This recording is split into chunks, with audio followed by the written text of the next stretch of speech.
Welcome. Today we're going to talk about a really important topic, how to say no without being afraid of offending people or feeling guilty. How many of you say no or don't say no because you're so afraid, even though someone can ask you something and you can feel that like, I don't want to do it, I don't want to do it, and do it. He's like, sure, yeah, no, I'd love to. That's great. Ah, why do we do this to ourselves? It is a common thing with women. I find more than men. Some men probably do have it. And it's definitely something that has a huge impact at midlife. At any time, but at midlife, when we're going through the shift of perimenopause and menopause, when we have to be a lot more discerning with where we put our energy. When we're saying yes and we mean no, it has a huge cost. It can lead to burnout and exhaustion. We are sacrificing our energy. So it's more like I always use the analogy of a bucket, and you have holes in that bucket. And if you keep putting water in, it's going to leak right out. So that's like our energy levels, our vitality, our hormones. And so when we say yes and we mean no, that's a massive hole in a bucket that's leaking energy. Can lead to resentment. So we can start to resent people, resent things. It can put strain on relationships. It can resent other people, feeling like we're being taken for granted, even though we're the ones that said yes. And we can just max out our time doing things we don't want to do. So then you lose time for yourself or the things that are most important, or lose time for rest or activities that actually nourish you. We can feel like, oh, what's wrong with me? Why can't I do this? Why do I always say yes? So we can just end up feeling worse about ourselves. And then because especially in midlife, we have a certain amount of energy. We have our bodies prioritizing our energy for longevity, but saying yes, it takes us off, and we're misaligned with the things or goals that are most important to us. So then the things that we really want to do, or the people we really want to spend time with, or even time with ourselves, hallelujah to that, we end up leaking that out to doing other things. And over time, this has a huge impact on our hormones as well. If we're pushing through on things, we end up sacrificing precious hormones like estrogen to produce more cortisol to get stuff to do things. So it can end up causing a little bit of hormone imbalance as well. And so, how do you do this though? Because we've been conditioned in a culture that says women, I'll do a video on this, but more of the distorted yin and yang, or masculine, feminine energies. They're both healthy. Feminine energies have not about women and men, but feminine energies have certain positive characteristics, things we need, and masculine do as well. And it's about that balance. But there's a distorted feminine energy that says in order to be valuable, in order to be enough, we have to take care of others first. We have to give. We have to be nice. Yeah, it's nice to be respectful of others, but we don't have to be nice to be worthy. We don't have to say yes or take care of other people first at the cost of us in order to be valuable.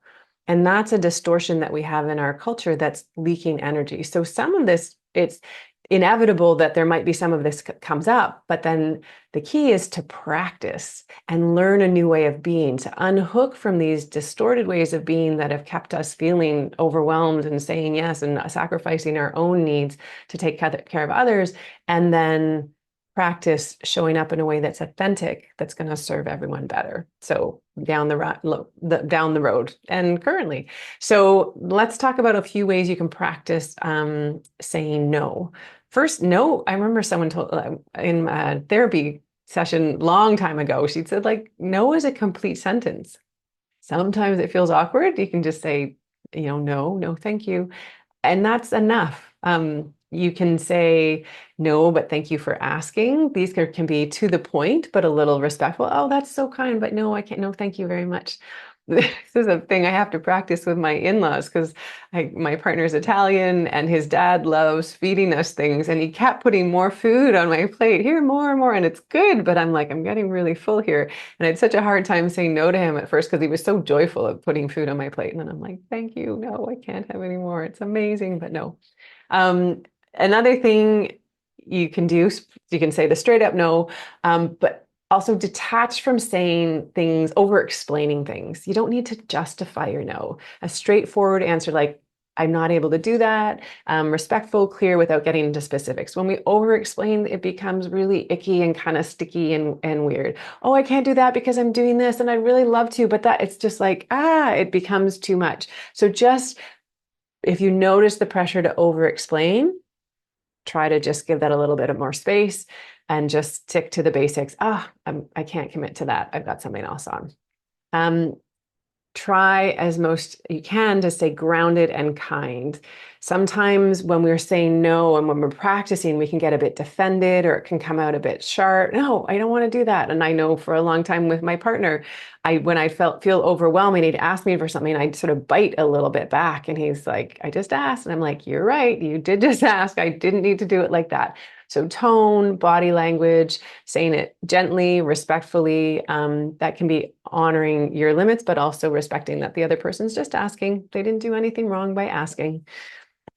Um, Another way you can work on it is just neutral statements like, oh, that won't work for me. I have to decline, polite but firm. That can be really helpful. No, if something changes, I'll let you know, but I have to say no for now. That can be helpful.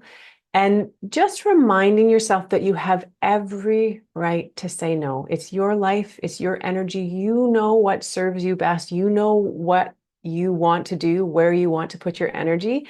And so when you say no and you have that self-respect, you're actually plugging up those holes. You're bringing a little, like building up your energy and protecting your time. And ultimately, that serves people better because when you say yes, you really mean yes. When you show up from this place, it's an amazing thing. As women, when we have energy, we naturally give it out. It just flows out of us from this place of overflow or abundance. When we come from that place of an empty bucket and depleted, that's when we get chippy and snappy and resentful about something that, even sometimes if we're too depleted, it might be something we want to do, but we're just too stretched and then it's not fun.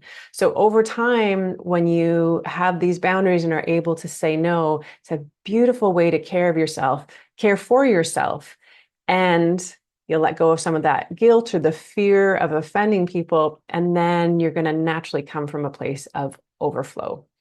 And the beautiful thing is when you say no, you get more time and energy for what matters. You have boundaries in your relationship that people will respect. You can, what you want. You've respectfully communicated that, and other people can count on you. There's something to come up against. If we say yes and we mean no, it's weird. Like people, yeah, that's fine. That's fine. But energetically, I think there's was it 2000 bits of information that come in that are not our words.